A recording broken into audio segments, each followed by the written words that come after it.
बिस्मिल्लाहिर्रहमानिर्रहीम अस्सलामुअलैकुम। मैं हूं शेख वकास। नाजरीन, आपको यहाँ पे एक बार फिर मैं अपडेट देता चलूं। मैंने पिछले दिनों में एक वीडियो बनाई थी ख्वाजा सराओं के हवाले से कि उनको भी इस प्रोग्राम में शामिल करने का प्लान कर लिया गया है। और क्योंकि ख्वाजा सरा जो है ये भी हमारी एक फैमिली का हिस्सा हैं, हमारे पाकिस्तानी भाई बहन होते हैं, ये क्या होते हैं, मतलब हमारी फैमिली हिस्सा ही होते हैं ये। ठीक है। तो अब इनको भी इस प्रोग्राम में शामिल करने का प्लान कर लिया गया है। लेकिन ख्वाजा सरा इस प्रोग्राम का हिस्सा ऐसे नहीं बनेंगे। उसके लिए इनको करना क्या पड़ेगा? ये सबसे पहले रजिस्ट्रेशन करवाने के लिए अपने करीबी नादरा ऑफिस जाएंगे। बल्कि मैं स्क्रीन के ऊपर जो है एक पिक्चर शेयर कर रहा हूँ, वो आप देख सकते हैं कि अपने करीबी नादरा दफ्तर जाकर शनाख्ती कार्ड में अपना इंदराज बतौर ख्वाजा सरा करवाएंगे।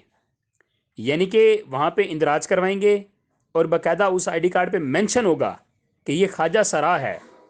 फिर उसके बाद बेनज़ीर स्पोर्ट प्रोग्राम के करीबी तहसील दफ्तर जाकर अपना इंदराज भी करवा के आएंगे, यानी कि सर्वे अपना करवाएंगे। उसके बाद जब उनकी दरख्वास्त मंजूर हो जाएगी, देन उनको 8171 से मैसेज जो वसूल होगा, फिर इनको हर 3 महीने के बाद 7,000 रुपया और बाकायदा जो हुकूमत पाकिस्तान की तरफ से बेनज़ीर इनकम सपोर्ट प्रोग्राम का जो बहने हिस्सा हैं, उनको जो जो चीज़ें मिलती हैं वो इनको भी मिलेंगी। हाँ, एक चीज़ से शायद ये ख्वाजा सरा कासिर रहे, जो कि शायद बच्चों का तलीमी वज़ाइफ होता है, क्योंकि इनकी पता नहीं, मेरे ख्याल में बच्चे, मालूम नहीं मुझे इनका क्या सीन होता है।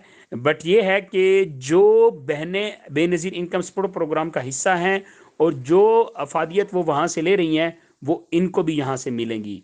लेकिन उसके लिए इनको पहले नादर ऑफिस में जाके रजिस्ट्रेशन अपना जो है वो आईडी कार्ड के ऊपर मेंशन करवाना पड़ेगा कि ये ख्वाजा सरा हैं। देन इनको रजिस्ट्रेशन करवानी होगी, फिर इन्हें 8171 से मैसेज आएगा। Thank you. अच्छा, ये वीडियो काइंडली आप तमाम ख्वाजा सरा के साथ ज़रूर शेयर करें, या उनको आप ज़रूर बताएं कि आपको भी इसमें शामिल कर लिया गया है।